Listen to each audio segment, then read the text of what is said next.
बिस्मिल्लाहिर्रहमानिर्रहीम। सब सुनने वालों को अस्सलाम वालेकुम। जो दोस्त मेरे चैनल पे आज आए हैं उनसे रिक्वेस्ट यही करूँगा कि चैनल को फॉलो और सब्सक्राइब कर लें और वीडियोस को लाइक ज़रूर कर लिया करें। अगर आपको वीडियो के देर से आना पसंद नहीं है तो उसमें सिर्फ मैं इतना ही कहना चाहूँगा कि जिस वक्त तक कोई मुसद्दक़ा चीज़ नहीं होती उस वक्त तक मैं कोई भी चीज़ आप तक पहुँचाना मुनासिब नहीं समझता। बात शुरू करते हैं आज की। मैंने वादा किया था कि कुछ खबरें हैं जो आप तक पहुंचाएंगे और कुछ बातें हैं जो आपसे शेयर करनी है पाकिस्तान के हालात में इस वक्त और इस्लामाबाद के मज़ाफ़ात में इस वक्त क्या हो रहा है। इस्लामाबाद के मज़ाफ़ात के साथ साथ आप पिंडी के मज़ाफ़ात भी पता कह सकते हैं। खींचातानी ख़त्म नहीं हुई हुजूर, और ये ख़त्म होगी भी नहीं। और कहते हैं कि मकाफ़ात अमल एक अहम चीज़ है जो ज़िंदगी में आपने जो बोया होता है वो आपने काटना होता है। इस टाइम मकाफ़ात अमल की जो चक्की है वो इमरान खान के लिए तैयार हो चुकी है और उस तैयार होने के हालात कुछ इस तरह से हैं कि इमरान खान बेचारा एक तरफ कुछ सोचता है दूसरी तरफ खुद कुछ करता है, लेकिन एक सोच आपकी होती है, एक सोच कुदरत की होती है। दुनिया के बोए हुए कांटे आपको दुनिया में ही देखने पड़ते हैं। हालात कुछ यूं हुए कि खान साहब ने सोचा और बाफैज़ सरकार ने सोचा ये रास्ता हमारे लिए आसान है और इस सारे के पीछे को थोड़ी नहीं 10-12 साल की मेहनत थी। बहुत सारे लोगों ने इस पे अपना वक़्त लगाया, अपनी पूरी कुव्वतें लगाईं, अपना हर ज़रिया इस्तेमाल किया। फिर खान साहब को एक पॉपुलर लीडर बनाने में वो कामयाब हुए और उस पॉपुलर लीडर की हकीकत अल्लाह की ज़ात ने चंद माह में ज़मीन बोस कर दी। 70 के करीब जलसे किए, कुछ हासिल नहीं हुआ। 25 मई को लॉन्ग मार्च किया, कुछ हासिल नहीं हुआ। पेशावर से KPK से पूरी फोर्स लेकर इस्लामाबाद पर चढ़ाई की, कुछ हासिल नहीं हुआ। इस्लामाबाद में दरख्तों को आग लगाई, सड़कों को उखाड़ा गया, लोगों का नुकसान किया गया, इमलाक का नुकसान किया गया और तो और खान साहब ने तौहीन अदालत भी कर डाली। आपको याद होगा किसी और पार्क की जगह मिली थी तो उन्होंने कहा जी कि नहीं मैं डी चौक ही जाना है। उसका नतीजा भी उनको भुगतना पड़ेगा। वो सारी चीज़ें भी आहिस्ता आहिस्ता वो कह लें कि हर चीज़ का ना एक एक कमान में ना तीर लगता जा रहा है। और मैं वो भी बताता हूँ आपको कि इस वक्त कौन सा तीर कमान में लग चुका है जो उनको लगने वाला है। जो तीर अब लग चुका है इसका निशाना खता नहीं जाएगा और इस तीर को चलाने वाले वन पेज पे हैं, ये बता देता हूँ मैं आपको। इमरान खान साहब ने अद्वायात का स्कैंडल था, पेट्रोल का स्कैंडल था, आटे का स्कैंडल था, चीनी का स्कैंडल था और तो और मैं क्या बताऊँ अब आपको, LNG का स्कैंडल था। इनके दौर में जिस तरह वो महंगाई हुई और उन्होंने सही कीमत पे परचेजिंग नहीं की। उसके अलावा भी बहुत कुछ ऐसा है जो आहिस्ता आहिस्ता सामने आ रहा है। अभी तो इनके चहेते वो चेयरमैन नैब जावेद साहब वो बहुत कुछ उगलेंगे, फिर वादा माफ गवाह भी होंगे। फिर एक नाम सामने आएगा, परवेज़ खटक का नाम सामने आएगा। उसने कहना हजूर मुझे मालूम जब्बा से निकाले, मैं भी वादा माफ गवाह बनता हूँ। पिशावर PRT है, पंजाब के स्कैंडल्स हैं, लाहौर नया लाहौर रावी अर्बन सिटी भी है, बहुत सारे मामला हैं। और तो मैं बता देता हूँ वो जो शेख रशीद साहब ने कोई अच्छी खासी को 1100 कनाल के करीब करीब को जगह है वो भी उन्होंने की थी, उसके हवाले से भी काफ़ी कुछ शोर है। लेकिन कुछ बातें हैं जो आहिस्ता आहिस्ता मंजर आम पर आएंगी। हाँ, एक ख़बर मैं आपको बताता चलूँ, ये जो डेली मेल ने किया ये ख़ान साहब की ज़ात की जो है ना वो कोई अपना प्रोपेगेंडा था जिस पे इन्होंने को काफ़ी टाइम लगाया, को 2 साल तो आप कह सकते हैं, और 2 साल बाद अचानक इस तरह उनकी तरफ से हो जाना। और वो जो डेविड रोज है उसको तो वैसे ही काफ़ी देर से उन्होंने डेली मेल वालों ने निकाला हुआ है, वो अभी डेली मेल में तो नहीं है वो। लेकिन एक चीज़ बताना चाहूँगा जो बेहद ज़रूरी है, बेहद ज़रूरी चीज़ ये है कि ये फितना जमात का असर टूट रहा है, सोशल मीडिया से भी टूट रहा है, ग्रास रूट लेवल पे भी टूट रहा है। और जिसे आप कहते हैं ना रियलिटी क्या होती है, इन लोगों को पता चलेगा कि हम जो खुद नुमाई की दुनिया में थे, जो हमने खुद बनाई हुई थी, जिसमें ये ट्विटर के बोर्ड्स थे, ये फेसबुक था, ये यूट्यूब के व्यूज़ और इस तरह ये सारे लोग पेड होते हैं, आपको पता है, ये आसानी से मिल जाते हैं। एक बात है, सोच रहा हूँ आपसे की जाए या ना की जाए, एक इस्तीफ़ा आ रहा है, इस्तीफ़ा मौसूल होगा पहाड़ी इलाकों से, और इन दिनों में बर्फ़ भी बहुत पड़ रही है और इस्तीफ़ा भी बहुत तगड़ा है। और मासूमाना ख्वाहिश है यूथियों की कि काश वो हमारे सर पे हाथ रखें। एक आखिरी आसरा बच गया जी, वो भी इस्तीफ़ा देके घर को जाएंगे।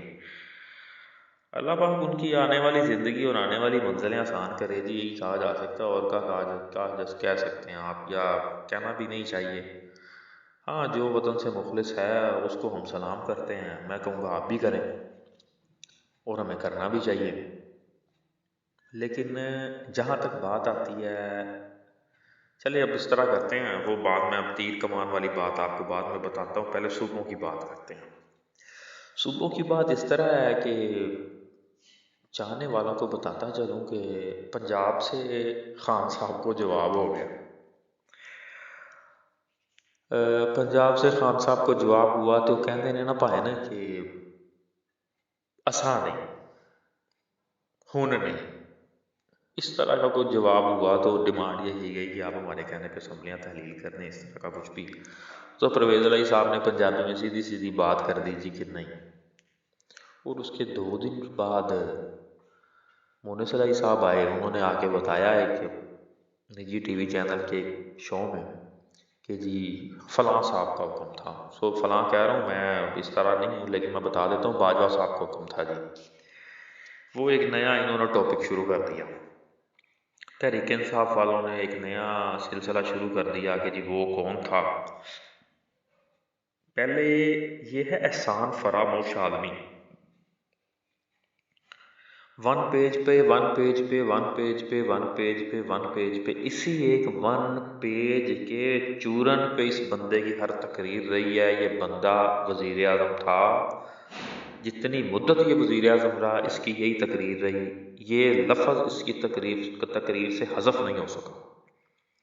उसके बाद इन्होंने जी अपने वो पेड़ जो हैं लोग इनके, वो मैं तो कहूँगा उनको सहाफ़ी कहना भी नहीं चाहिए, जिस तरह के वो लोग हैं। सहाफ़ी लफ्ज़ सहीफ़े से निकला है, सहीफ़े पैगंबरों पे उतरा करते थे, इन लोगों को उस लफ्ज़ का भी पास रखना ना आया। सहाफ़ी कहना आसान है, उसका फ़र्ज़ बहुत मुश्किल है। एक बात रहती है, कहता जा रहा हूँ आपके साथ, थोड़ी सी वीडियो लंबी हो जाए तो देख लीजिएगा, जिस तरह जहाँ आपका दिल करे आप छोड़ भी सकते हैं। पंजाब से हुई ना, फिर इन्होंने जी परवेज़ इलाही के साथ एक मुलाकात की ख्वाहिश का इजहार किया। परवेज़ इलाही साहब से मुलाकात की, परवेज़ इलाही साहब के साथ मुलाकात होते ही वो कहते हैं जी कि एक दिन शाह ने वज़ीरों से कहा, उठा है आज दिल में शहर जलाने का शौक़ बहुत, सर झुका कर सभी शाह परस्त बोल उठे, हजूर शौक़ सलामत रहे शहर और बहुत। तो परवेज़ इलाही साहब ने जी हजूरी नहीं की, हुक्म के मुताबिक जवाब मौसूल हो गया। दिल को तसल्ली देने के लिए और यूथियों को चूरन देने के लिए ये खबर चलवाई गई कि उन्होंने तहरीरी तौर पर लिख कर इमरान खान साहब को दे दिया है, ये उनको हक दे दिया है कि जी आप असम्बलियाँ तोड़ सकते हैं। KPK वाले जब उनसे मुलाकात करने गया, बेचारा पेशावर भागा था अचानक, तो जब उनसे जाके मुलाकात की तो उनसे जाके पता चला कि वो कहते हैं जी कि हजूर असी कल्ले नहीं, पंजाब भी नाल, अब केपी की असम्बली इस शर्त पे तोड़ रहे हैं केपी के वाले कि जी आप पंजाब पहले तोड़ें फिर हम केपी के तोड़ते हैं। पंजाब कह रहा है जी कि हम नहीं तोड़ रहे। अब हालात ये हैं कि उस दिन राना सनाउल्लाह साहब, वो जो नून लीग के वजीर दाखिला, इनको पता नहीं क्या क्या हल्का बात देते हैं तरीके इंसाफ वाले, लेकिन ये बात है उस बंदे ने डंडा से ही दिया हुआ। हुआ कुछ यूं, राणा सनाउल्लाह ने प्रेस कॉन्फ्रेंस की, उसने कहा कि जी देखें आप इस तरह करें, आप आए सामने, आप भी हैं हम भी हैं दुनिया भी है और अवाम भी है, फैसला अवाम की अदालत में लेके चलते हैं, आप तोड़ें हम इलेक्शन की तैयारी करते हैं। हम नवाज शरीफ जो वापस आ रहे हैं उनसे कहेंगे आए जी कंपेन करें, देखते हैं पंजाब आपका होता है या हमारा होता है। तो समझाने वालों ने इस सारी सूरत हाल के बाद खान साहब को जला लाया। खान साहब ने कहा नहीं जी हूं तो मैं असम्बलियाँ तोड़ दिया। समझाने वालों ने समझाया हजूर आपके पल्ले कुछ नहीं रहा, ज़्यादा नहीं तो आज़ाद कश्मीर की हुकूमत और वहाँ का बल्दियाती इलेक्शन देख लें, उन जमातों को लहदा कर दें जिनको आप कहते हैं ये इकट्ठे हैं और मैं अकेला हूँ। आपके पल्ले कुछ भी नहीं आया, 30% वोट भी नहीं मिला आपको। खान साहब तसल्ली से अपनी तशरीफ टिकाई और बैठ गए। वो बैठ जाते हैं, खड़े हो जाते हैं। वो टांग वाला मसला जो है ना वो दिखावा है, वो भाग भी लेता है वर्जिश भी करता है, ऐसी कोई बात नहीं है। जिस तरह किसी सहाफ़ी ने या किसी ने मिलने जाना हो तो अल्लाह की शान है, वो प्लास्टिक जो पता नहीं वो कौन सी गोली थी यार, वो मेरे ख्याल से एलियंस ने कोई इस तरह की गोली ईजाद की होगी जो उसको लग गई है। तो मैं तो उसको कुछ नहीं कह सकता इस बारे में। खैर वो समझने वालों को पता है, कोई बोले ना बोले। अब मैं जी बोल देता हूँ तो आप सुन लेते हैं, आपकी मोहब्बतें हैं। चलते हैं पंजाब की मौजूदा सूरत हाल की तरफ। परवेज़ लाई ने असम्बलियाँ ना तहलील करनी हैं ना ही इस्तीफ़े देने हैं, और परवेज़ लाई ने इमरान खान के आगे ये शर्त रखी है कि हजूर तुसी खाली असम्बलियाँ तहलील करने नाल ना रखो, तुसी नाल एक काम होर करो कि तुसी ये गल कहो कि जी हम तमाम जगहों से इस्तीफ़े देते हैं। कौमी असम्बली से भी अपने इस्तीफ़े मंजूर करवाएं, अपने अरकान को कहें कि स्पीकर के सामने पेश होकर ये इकरार करें और तमाम मराद जो उन्होंने ली हुई हैं वो छोड़ें। पंजाब से इस्तीफ़े दें, KPK से इस्तीफ़े दें, सेनेट से इस्तीफ़े दें, ताकि इस निज़ाम के जितने भी ईवान मौजूद हैं वो सारे एक दफ़ा ही डगमगा जाएं और जनरल इलेक्शन की तरफ बात चली जाए। इलेक्शन कमीशन ने तो खान साहब के ये फार्मूले के फौरी बाद कह दिया था कि देखें जी अब हम तो जहाँ सूबा टूटेगा हम वहाँ पे इलेक्शन करवाएंगे, वहाँ पे नई हुकूमत आ जाएगी, वो मामला जो है जी वो आगे चलता रहेगा। लेकिन वफाकी हुकूमत अपनी मुद्दत पूरी करेगी और इस सिलसिला इसी तरह चलेगा। निज़ाम डीरेल होने की ना तो हालात हैं और ना ही ऐसा कुछ है। हाँ, हुकूमत ने अपने कुछ फ़ैसले इस तरह के कर लिए हैं कि वफाकी हुकूमत जो इस वक्त PDM की है वो अवाम की नज़रों में अपना वो एतमाद खो चुकी है जो एतमाद इसने बनाकर इक़्तिदार लिया था। अप्रैल का एतमाद और आज दिसंबर का एतमाद बहुत फ़र्क है। ये एतमाद अगर इनको बनाने में वक़्त लगा तो ये पार्टियां अपनी मकबूलियत खो देंगी। तहरीक इंसाफ की तो मकबूलियत है ही नहीं, वो तो 70 जलसे किए हैं उनमें देख लिया होगा। और छोड़ें, वो एक लॉन्ग मार्च शुरू किया था जी, मैं आ रहा जी, मैं 10 पता देंगा, लग पता जाएगा खान जदों आएगा। वो किसी और को तो पता नहीं चला, लेकिन खान को जाते जाते पता ज़रूर चल गया। वो इस्लामाबाद का प्लान किया था और पिंडी च एक जलसा करके ते भाईजान उन्होंने आख्या कि पिछा मुड़ पई। और रह गई बात मुनिस लाई की और परवेज़ लाई की, ये लोग इलेक्टेबल हैं, ये पैदावार हैं, इनको पैदा किया जाता है, फिर इनको सहारा भी दिया जाता है, फिर इनको इशारे भी दिए जाते हैं। और ये जो लोग हैं ये जो सोचते हैं ना, ये सोच इनकी अपनी नहीं होती। ये हुक्म और अहकामात की पाबंदी करने वाले लोग हैं। वज़ीर ख़जाना इसहाक़ डार ने ईवान सदर में चंद मुलाकातें की, वो मुलाकातें ला हासिल ही समझे। उनकी तरफ से कोशिश थी कि जी हमें कुछ ना कुछ ऐसा गवर्नमेंट की तरफ से ना हमें मुझे कुछ मिल जाए इस तरह का कि कोई मेरी अयादत को आ जाए। मैं पट्टी बांधे रखता हूँ, वो पट्टी काफ़ी लंबी चलेगी। अभी अभी तक उन्हें उम्मीद दिलवाई गई है कि शायद कोई ना कोई आए, लेकिन आना माना किसी ने नहीं है। वो पट्टी बांधे रखी थी उन्होंने, वो प्लास्टर बांधे रखा, फिर ना हुआ, फिर पट्टी पे बात आ गई। और वो कुछ इनके वो लोग जिन्हें ये कहते हैं कि हमने इन्हें शऊर दिया, ये हमारे लीडर्स हैं, ये हमारे साफत के अलमबरदार हैं, वो उसका प्लास्टर उठा के उस प्लास्टर के साथ तस्वीरें बना रहे हैं। और मैं उन लोगों का क्या बताऊं। वो समी इब्राहिम, मुझे अच्छी तरह याद है, वो अपने दफ्तर से निकलते उसने ख्वाजा सरा में थप्पड़ खाए थे, आपको भी याद हो। छोड़े इन बातों को, बात करके छोड़े इन बातों को, कह रहा मेरी आदत है। तो गुस्सा ना कीजिएगा, किसी दोस्त को बात अच्छी लगे तो भी ठीक है, किसी को ना लगे तो वो उसका अपना मिजाज है।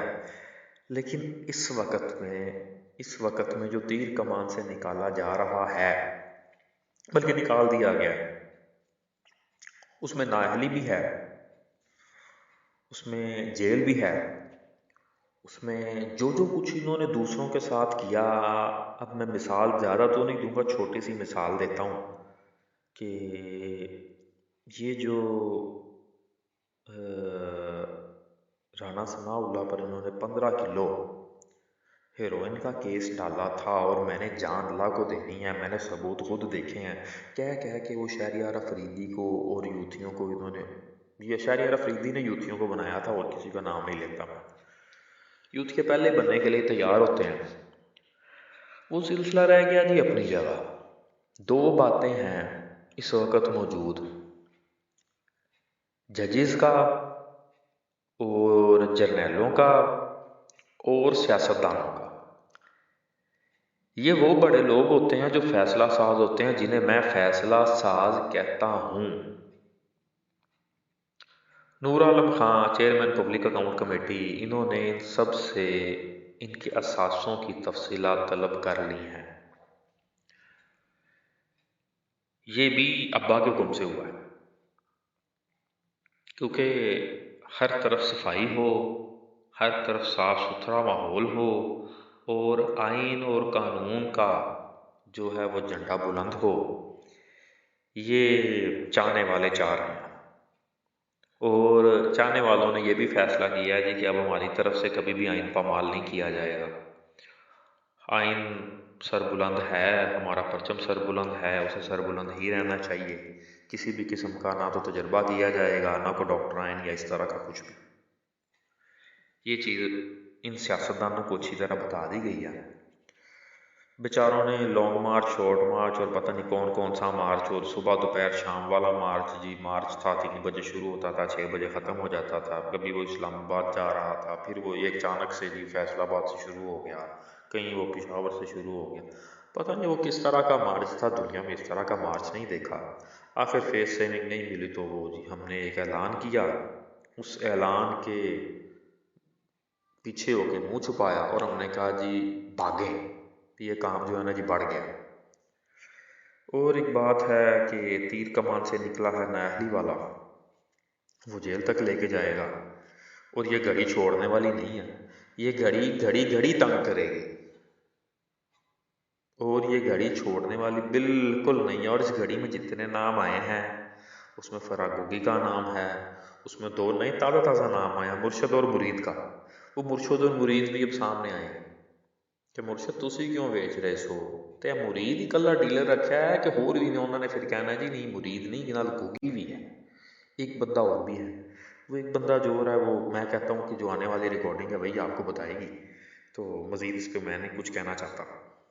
तो जितनी आपको चीज़ें बता दी हैं, मेरा नहीं ख्याल कि मैं कुछ चीज़ पीछे छोड़ गया हूँ।